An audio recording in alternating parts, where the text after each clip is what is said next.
Welcome back, Instagram family, or should I say welcome forward, to part 2 of how to live the magic in the mundane. So in the first part, I gave you some juicy lists about how I personally live the magic in the mundane and be a conscious pattern breaker to the autopilot, and 18 more general ways that you can do that. So if you haven't seen that video, I highly recommend that you go watch that first, because that is really setting up the foundation for the second part of this video, which is obviously this one. So if you have watched part 1, welcome, let's continue.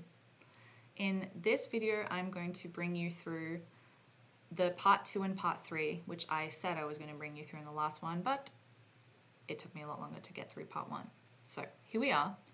Part 2 that I'm going to start with is all about acknowledging the personhood of all things, which is an animist ethic, which I'm going to define for you and contextualize it. Okay, and then we're going to move into how to prioritize creativity as normality, which is nothing necessarily fancy or requiring a gazillion materials or anything. It's honestly an art of living, the masterpiece of your life, so to speak. So let's hop into it. First up, I want you to ask yourself this question here and now. From your own life, your family, your culture, what have you been taught, directly or indirectly, about the personhood, sentience, and relational worth of the other than human kin? I'm going to say that again. From your own life, your family, your culture, what have you been taught directly or indirectly about the personhood, sentience, and relational worth of our other than human kin, aka of things which you have previously deemed as inanimate, objects, things, elements, plants, animals, right? And a second part to that is, what messages have you received about honoring this or not? Let's just be with that for a second.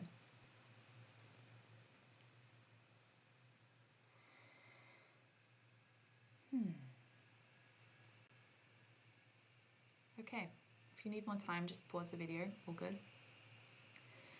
Let's continue. What this question is really inviting a reflection upon is, do I believe that I exist in a world of humans and then things that are lesser than me?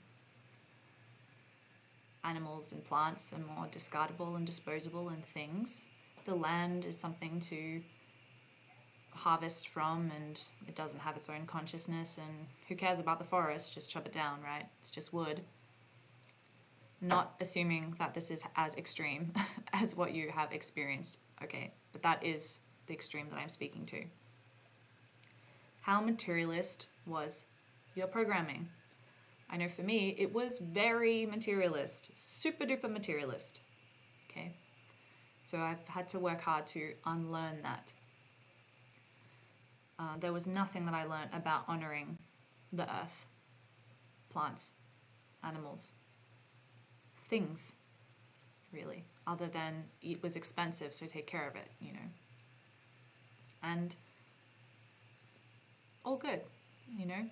That was just the way that it was. No one was able to give me something that they didn't have, so compassion to that.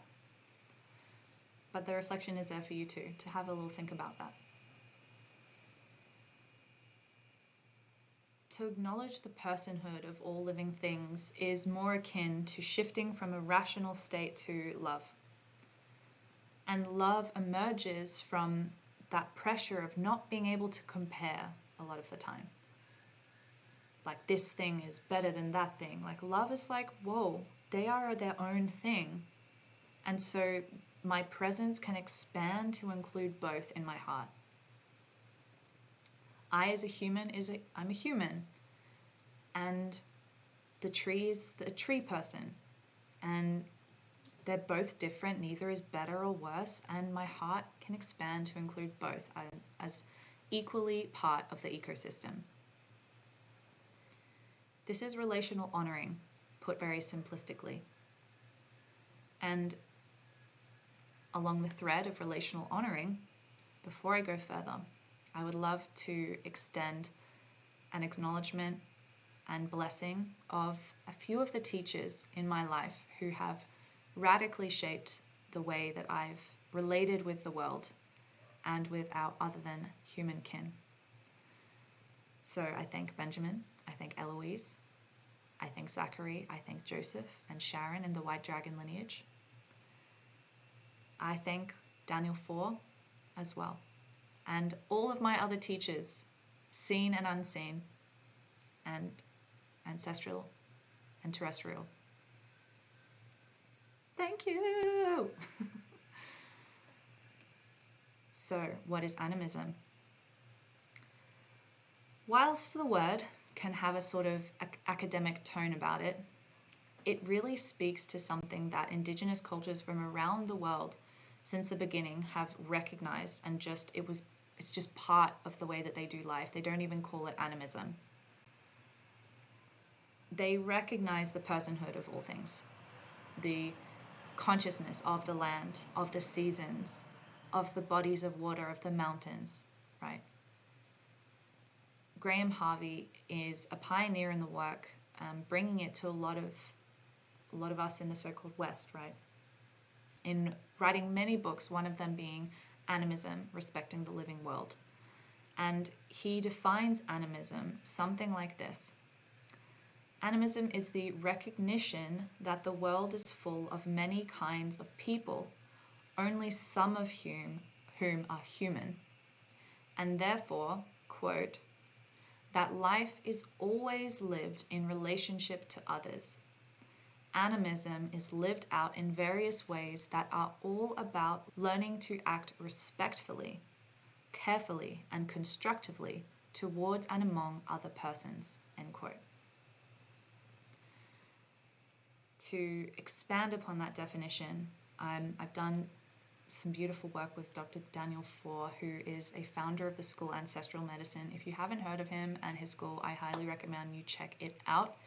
He and the team there have just such exquisite space holding and capacity to speak to the nuance in a really conscious way and bring in really needed work into the world right now. So anyway, he says, through one of the trainings that I did with him, quote, there are stone people and tree people and dog people and micro people and deities who are people and stars and planets and ancestors and many, many others who have agency, consciousness, culture, community, and bodies of one sort or another, whether or not they're visible to us. And that we're really just one kind of person in a much wider field of kinship or relatedness, end quote. When we acknowledge the personhood of these other kinds of people, we can relate to them and life itself with a lot more kindness, a lot more compassion, and a lot more respect. Because instead of even this water bottle beside me being just something, I recognize that it is birthed from metal, which is a crazy magical element and force of nature with its own consciousness. So I'm not going to speak to the bottle like I'm going to speak to another human, but I acknowledge the consciousness of the elements that created this, of the hands that created this, of the thing itself, of the morphogenic field of what a bottle is, right? So there's a whole bunch of layers to relate with, to be attuned to and be conscious of, and in and of itself, like how could I see that as just a bottle, as just a thing, right? So there is more kindness and compassion and respect that comes with that, because all those things are often coming through more when we have a greater depth of consciousness, right? And by extension, what this means and what animism gifts us is that our values become relational. Not in an intellectual sense, but in a direct experiential sense. The values become relational because we are relating with life. We're not discarding. We're not objectifying. We're living in something that is alive. This room that is alive. This earth that is alive. Yeah? And there's something to say as well of like, by living in an animist ethic, it doesn't have to be some sort of like neurotic thing of like, okay, I have to acknowledge the personhood of all the things around me, like hello microphone, hello scrunchie, hello plants, hello feathers, hello lamp, hello easel. Like, no, doesn't have to be like that. The acknowledging of the personhood of all things just becomes a baseline for you, just a baseline state of consciousness where you don't have to just, feel obligated to say hello to everything out of some sense of I'm going to be punished if I don't. Like, you don't use that to shame yourself for not doing that or whatever. Though it becomes just, you accept that that is the reality. That is literally how it is. And already there's a sense of, oh wow, okay, here I am. I feel a part of something conscious, and I too am conscious within this all. So just wanted to note that. Furthermore, there are cultural and systemic implications of living with an animist value set.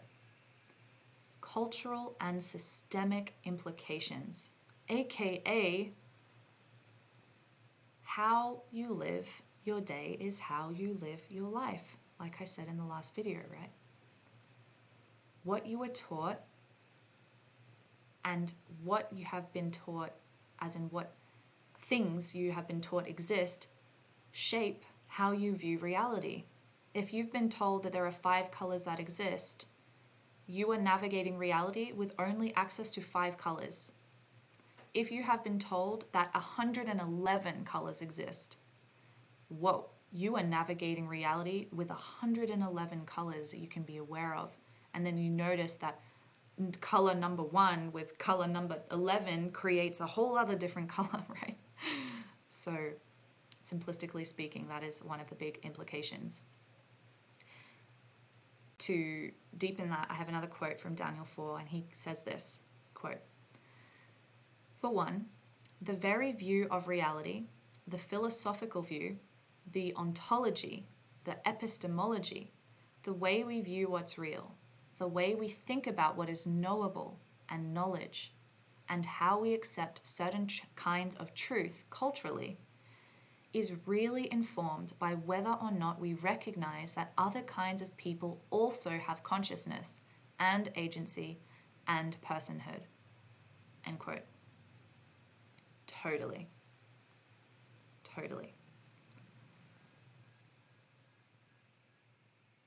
Like, idealistically speaking, if everyone was taught about the consciousness and agency of the forest, for example, would we just allow blind, unconscious deforestation and logging? Probably not, because we'd realize the forest has its agency and it's like, excuse me, no. Not happy with that. Figure out a different solution. And there are already actually, there's this right, like oh my God, what is it called? This right is essentially coming in countries like Bolivia, for example, where they do acknowledge and they are giving rights to nature.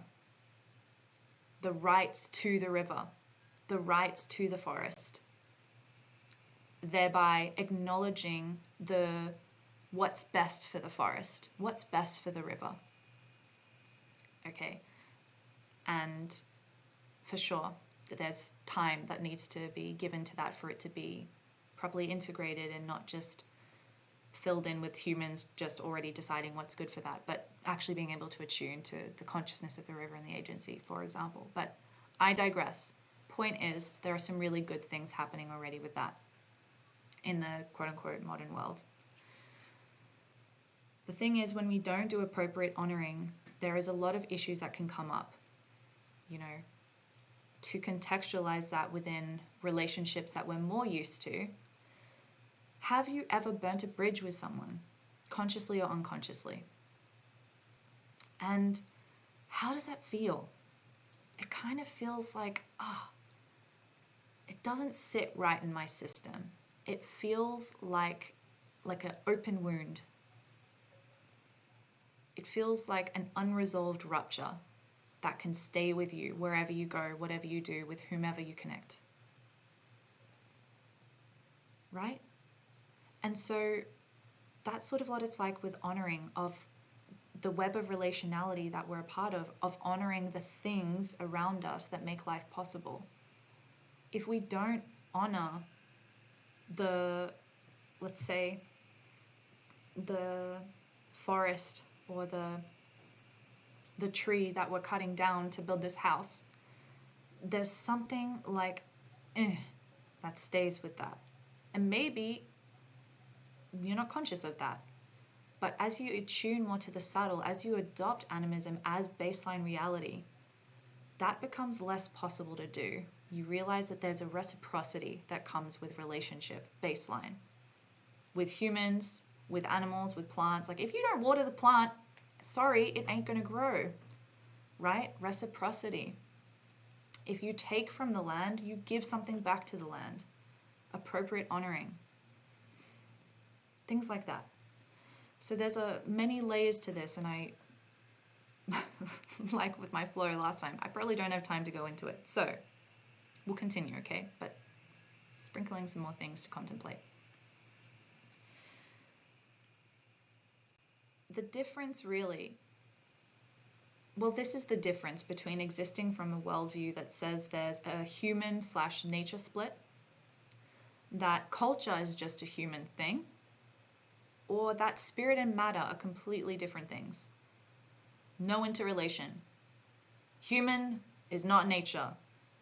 Culture is just human. Spirit, completely different than matter. But there's no relationality in that. It's like floating things, and there's no such thing as anything in between those things. They just happen to be floating. Nothing connecting them. But that's false, completely false. Like, even quantum physics has figured that out. So human nature split is a false binary. And Daniel 4 really went into that in the course that I did with him. And I was really grateful for that perspective. Because it seems so simple, but it really requires being spoken to. Because there are huge implications from living in a worldview that says human nature. Humans are the most important. Nature, don't give a shit. Cut it down. Burn it. Pesticide it. Right? So there is no actual human nature split. There is no culture that is just human split. Like, there is a culture of the land.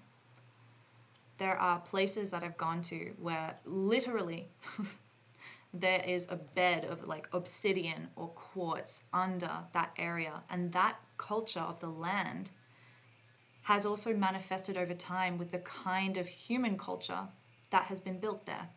It's a direct reflection, a co-creation. Even in Silicon Valley, Daniel said that there was this particular kind of mineral or something or other in that land, which was a direct correlation with the fact that Silicon Valley was there. So the point of that is that culture is not just human, it's also the land. And so it goes to just go without saying that there is a consciousness of the land. And where does spirit end and matter begin? Like, what? It seems so like once you realize that the spirit matter thing is like milk mixed with water. It's like, how do you distinguish what is the milk and what is the water? Like, matter is a crystallized form of spirit. Whatever exists in matter exists in spirit. So matter is spirit manifested. Woo! So there are a lot of things to speak to, but false binaries, they're a whole thing. Really important to deconstruct within the ethic of relationality. Because ethic of relationality, it moves away from black and white thinking. And moving away even just from black and white thinking and adopting more of a relational attitude to life, stuff gets magical because you live in a field of relationship. It's like awakening to the fact that under the forest floor, there is an intricate mycelial network that connects everything, that allows the trees to communicate, that is a channel for nutrition, and the ants feed it, and whoa, massive source of interconnection. The mycelial network is like mushroom version of internet. And that alone changes the perspective about how things are. Because you realize the interconnectedness of everything. And so if that is like that, those rules don't stop applying to me.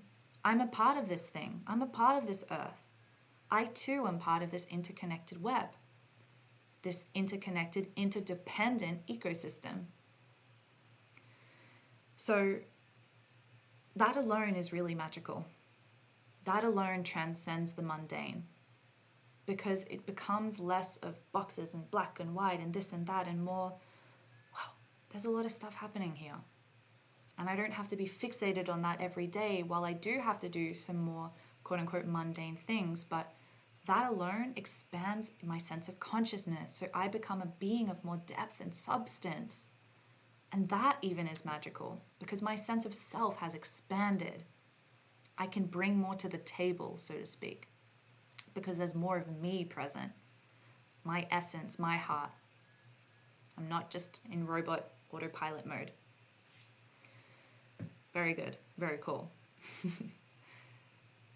Animism, which is a life-affirming ethic, also awakens authentic desire, and not just a sort of raw sexual desire, but a life-affirming desire. A desire to appreciate the big and the small, the microbes that make up this body, and my bones, and the mountain, and the beautiful trees, and like macro, right? So a desire to appreciate the big and the small, and all the moments in between. Animism, as an ethic, as a worldview, invites us in to the present moment. It invites us in to pay attention to our senses. It invites us in to do all the things that I spoke about in the lists in the last video. That is magic. And that is not just you like seeing the magic, that is you living it. That is you being it. Whoa. Pattern breaker. Good for you. You are out of the autopilot. There is space for your soul to shine through every moment. Amazing. So animism acknowledges the subtle, right? Even if you can't really perceive it.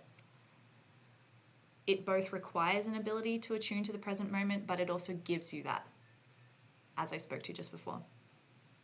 So to come with a curious heart, an open mind, and a willingness to extend your sense of self to include the web that you're a part of, to acknowledge everything that made the meal in front of you possible, to acknowledge the house that's been holding you and the land upon which the house stands, and the earth upon which the house stands and the land, right? You've just however many screens back you want to go. That's huge.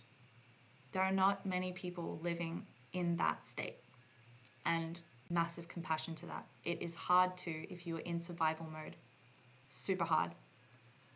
So it's a rebellious act really to consciously decide to not live in survival mode and not be in bot mode and just allow your soul's light to shine through. Massive rebellious act. So brava.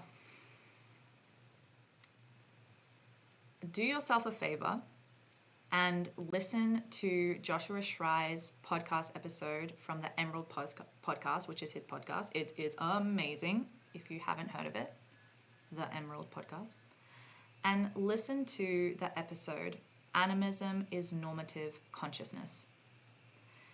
He has remastered that, so you'll be able to just find it in the first few, but I will also link that below, because if animism is a new thing for you and you kind of want it contextualized a little more, Joshua does it so beautifully. I highly, highly recommend that you tune in, get cozy, put your headphones on, and receive that magic that he offers in that episode. Plus, his whole podcast is amazing, so there you go.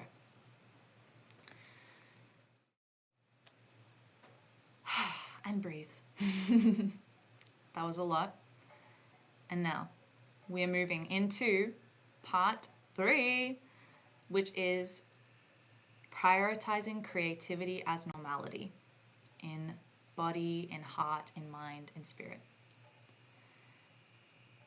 For me, when I think of creativity, it's super layered now as I grow as a person, though simplistically, it's really akin to play. And creative play doesn't mean childish, but it kind of can mean childlike. And so childish is more like, messy, chaotic, immature, whatever. There's a kind of shadow quality to that. If someone's being childish, often they're not wanting to take responsibility for their life, they're being emotionally immature, they're in victim blame, right? Kind of things like that. And childlike is more akin to that feeling of magic that's really present with that childish, sort of childlike energy, where you see things with fresh eyes, things are new, you're curious, you want to go into the thing, play with the thing, sing with the leaves. Actually, when I was really young, Mom told me, I had my little basket, and hold on, I need to plug this in. We don't want my computer to die. Okay, we're good. So anyway, I had my basket, super young, and I was just like with my basket, picking up the leaves, putting the leaves in the basket, and singing this song, improv, of what I was doing, and saying hey to the leaves, and here you go in my basket, or whatever I was doing. I'm like, yes, so beautiful. May we pick up leaves and sing to them. It's kind of what I do with feathers anyway, but I move on. You don't need to creatively play with Lego specifically to access childlike playfulness or have toys that you had when you were a child. No, you can if you want to, but that's not what I mean. When we're talking about creativity, and by extension play, we're talking about a creative mindset. Play akin to creativity, akin to imagination, akin to curiosity, presence. We're talking about making a conscious effort to adopt a curious mindset that doesn't just autopilot, assume that everything's the same just because you've seen it before, you already know it. You already know what a tree is. You already know what that person at your workplace is like. You already know them. You put them in a box, done. There's not an openness to also perceive that, let's say that person at work is their own personal universe who is changing every day, and maybe at a slower rate, and maybe they've got quite a few defense barriers up, and they, cool. But still, they are dynamic. There's no such thing as stagnancy, really. So that's a curious mindset. You're curious about how they show up today, how you show up today, how the space feels different. Paying attention to the shift in seasons, like curious, attentive.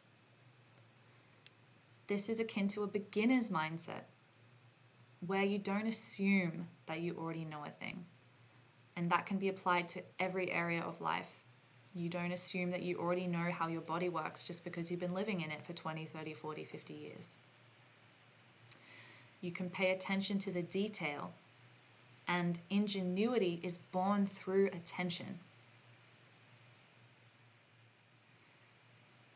When we're speaking about creativity and play, we're speaking about the language of felt experience.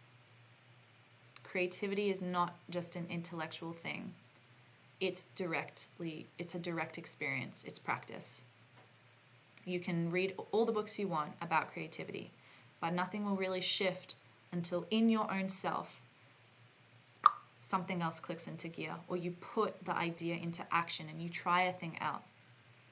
So the language of felt experience is huge. We're also speaking about being geared towards a solutions approach rather than fixating on the problems.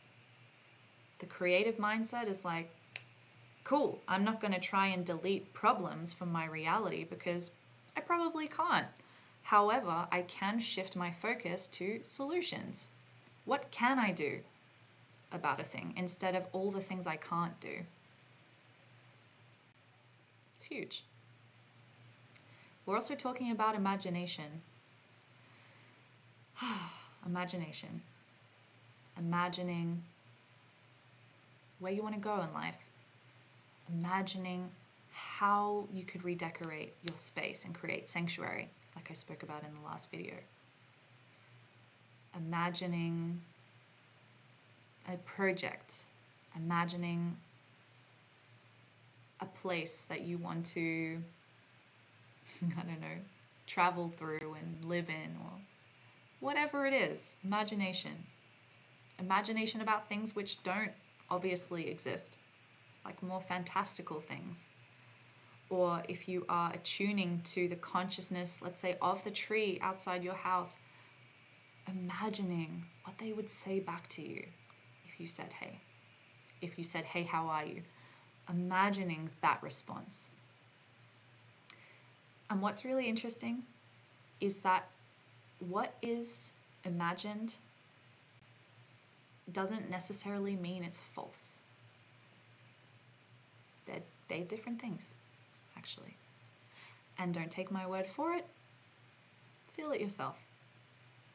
You know, there are a lot of synchronicities that can happen when you adopt that as truth, and you're like, well, you test it out as truth, and you're like, you know what, I can't really make that up. Like, let's say you go out for a walk and there's a big decision that you're trying to make, and you put it out there and you're like, okay, spirit, if I am supposed to move to this place, may I on my path find 10 feathers just right there. And if you really allow that, right, you know, your skeptic might still be there, but it's quiet. If you really just put it out there, curiosity, creative, playful, relating, you may very well find a bunch of feathers right in front of you. It's happened to me like that, these sort of things of synchronicity. Not necessarily that exact example, kind of just put that out there for you, but there have been very specific things that have happened in that respect. And even from friends of mine, I was recently told a synchronistic sort of story by one of my friends, and anyway, it was beautiful. Like, you can't make that shit up. So test it out. Yeah? When we're speaking about creative and playful mindset, we're speaking about seeing life through new eyes, which ties in with the beginner's mindset, which ties in with not assuming, which ties in with allowing the truth of impermanence to be there, that you are changing all the time. That, I'll give an analogy that Goenka speaks to in the Vipassana discourses. He's like, you put your head in the river, you come up, you are a different person, and you're in a different river. You put your head down, you come back up, different person, different river. You do that again, different person, different river. The river hypothetically looks the same, but it's not. Every second the water is moving past, it's a different river. You're different too.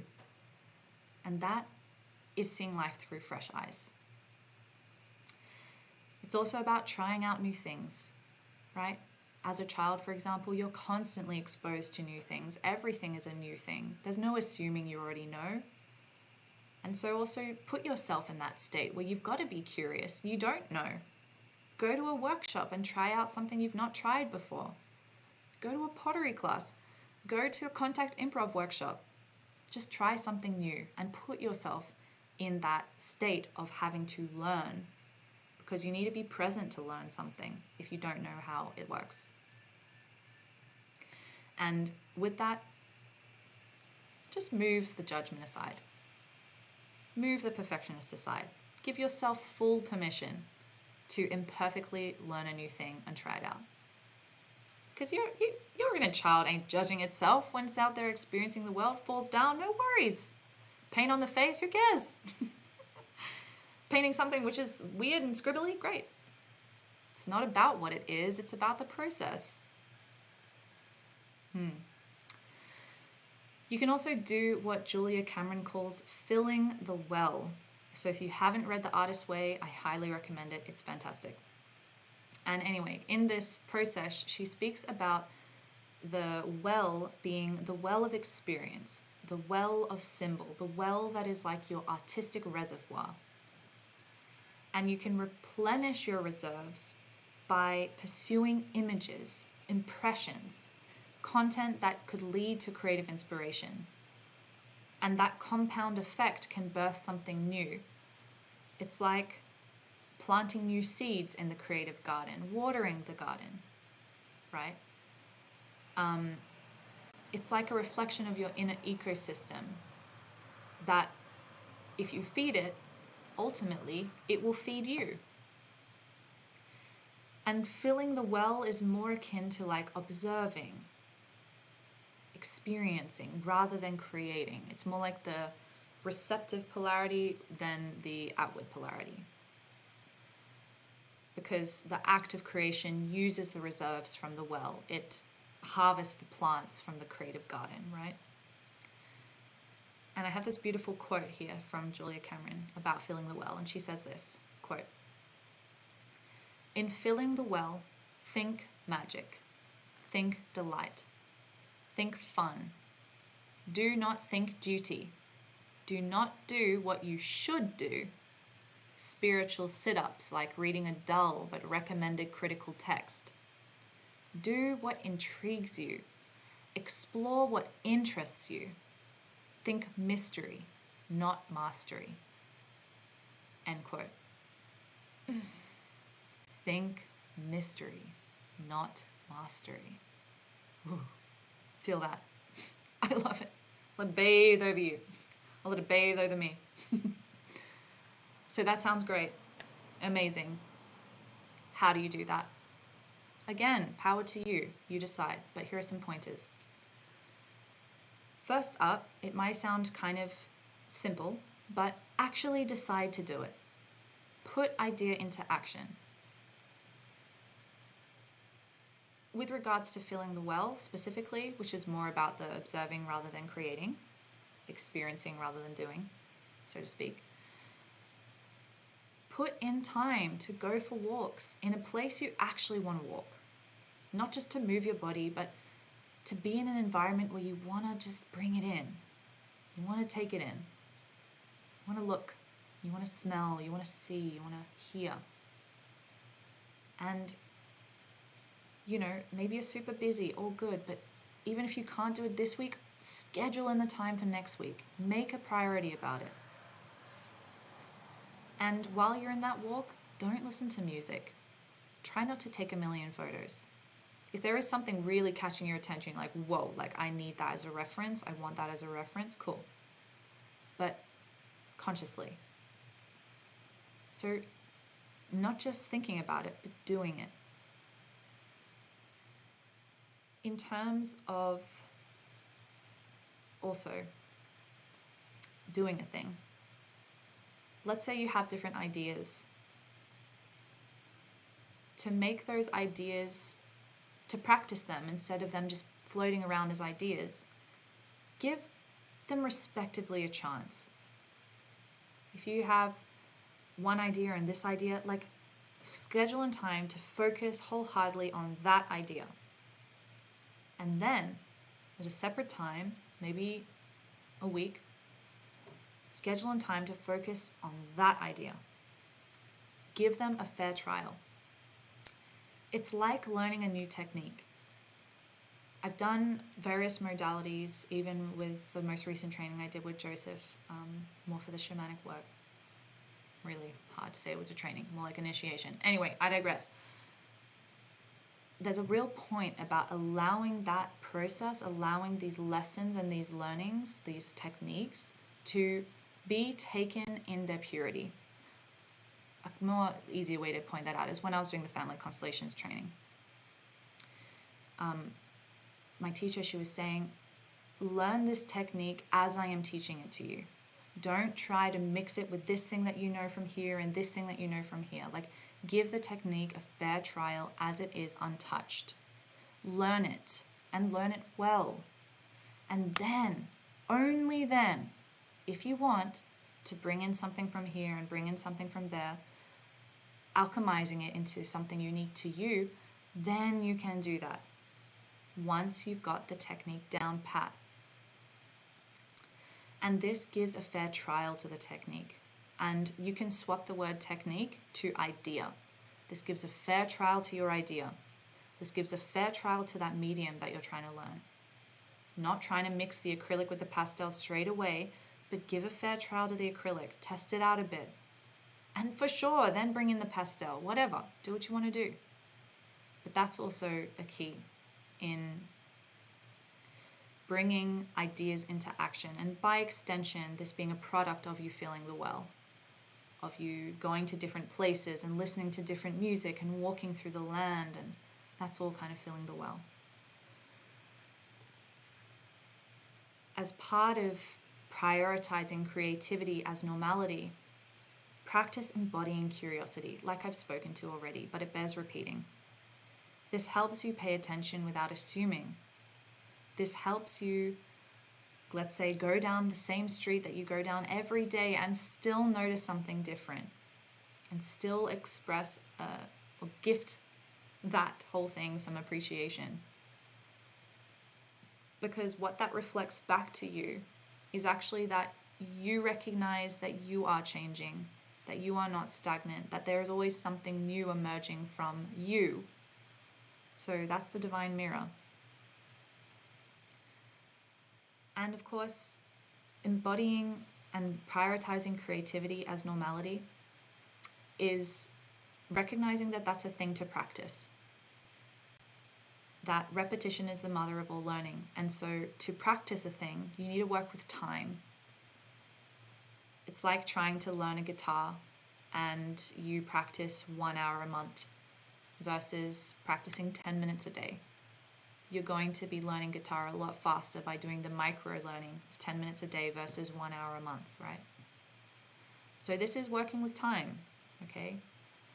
No hard feelings if you can only put in a little bit of time right now. That's all you can digest, but make a point of it. Recognize that prioritizing creativity as normality is a skill also to be learnt or relearnt. So that. As I spoke to about prioritizing creativity as normality in body, heart, mind, and spirit. Mind more correlated with spirit, more like capital M mind. Anyway, I digress. For the sake of explication, I'm going to give a few examples, particularly for body, mind, body, heart, and mind. So in body, prioritizing creativity can look like moving your body in different ways. In dance, in your posture, in stretching and shaking. If you've been doing the same, let's say, workout routine all the time, try a different thing. But not chaotically, like make a point of it. Okay, I'm trying this new thing for like solid 2 weeks to give it a fair trial, and then I'll see if I like it. Self-massage, giving love to your body, kissing your hand, taking care when you wash your face or whatever it is. It can also look like trying out different things that weave in connection and can fill the well and be exposed to new things like 5 rhythms, which is a really fun kind of dance modality which takes you through different rhythms, so to speak, more slow and smooth and more like loud and crazy and, and also contact improvisation, which I am low-key / high-key obsessed with. It's amazing. Very much the art of listening, of giving and receiving, of attuning to another and learning what happens in that alchemical process of relating, right? Of course, going for walks in sunshine, in rain, in the morning, in the nighttime, lots of different impressions. And a key word here being nurture, right? Nurture the vessel, this body, this temple. Nurture the earth. Nurture your belongings, your home. Create your sanctuary, right? Eat good food. Drink good water. In heart, smiling to life. Seeing love. Hearing love. Speaking love. I love this. This was part of a Qigong routine with Joseph. And that was a big part of it. Just like seeing love, hearing love, speaking love. I'm like, yes, it's beautiful. And a key word for the heart, trust. Trust the journey. Trust the process. In that space of trust, there's more of an openness to life. Less fear and contraction. And openness not in a blind faith kind of way. Like, you don't want to be open to everything, okay? Like, there are some energies that you shouldn't be open to. Just like you're not going to eat absolutely everything that you see. Like, I'm sorry, but if you eat some dog shit, you're really going to get sick. So there's limits within the openness, okay? But generally speaking, trust, openness, the heart. In mind, not assuming. Beginner's mindset. Curiosity. A key word here being embrace. Embrace the unknown. In spirit, for me, this is really about attuning to the subtle. Relationality, animism. It's about being open to that web of relationality. Being open to a divine holding. Being open to walking a purposeful path specific to you, your purpose. And specifically within the realm of spirit and prioritizing creativity, is you also recognize that you are a conscious co-creator of you, this life. You're co-driving this spaceship.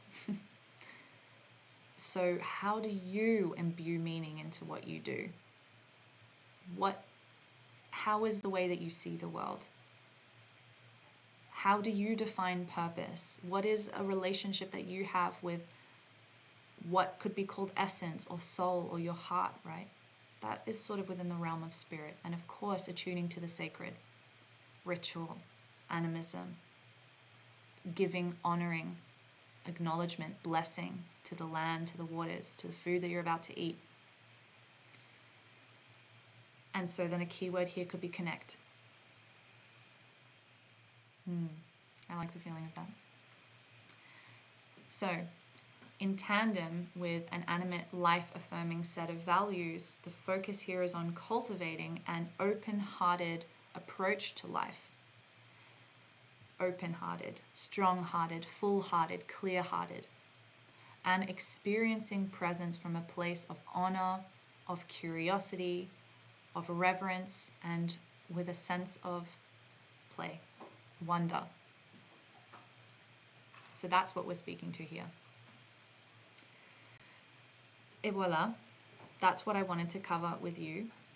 And there is another aligned action. So in the last video, I gave you the aligned action of picking 3 things from the list that I gave you and testing it out for a good week. And then if you didn't resonate with those 3 or you wanted to try out a different 3, trying them in a whole other week, giving a fair trial to the thing, right? So keep doing that if it hasn't been a week already.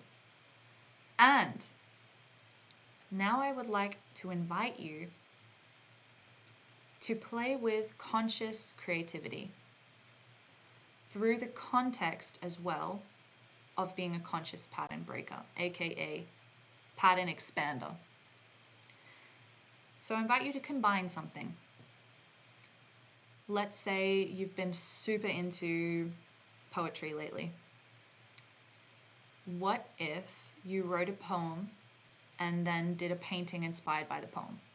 So you've fused poetry with painting, or you've written the poem on the painting. Or the painting is just directly and indirectly inspired by the poem. Right? There is an expanding there, a merging.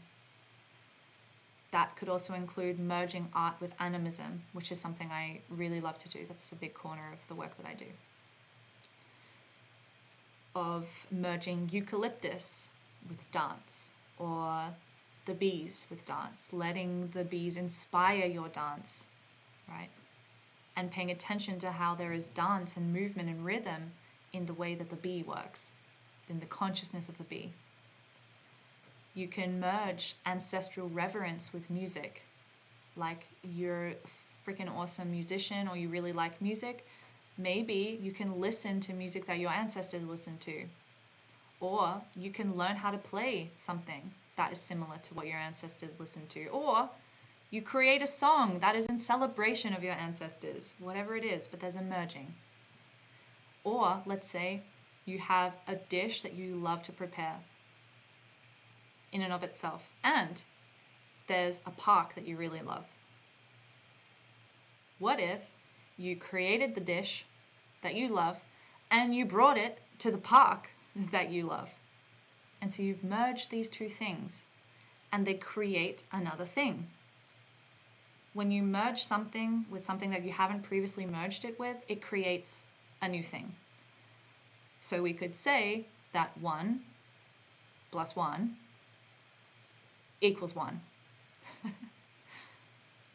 Your favorite dish at the favorite park equals a different thing that hasn't been experienced before, which is its own thing, equals 1.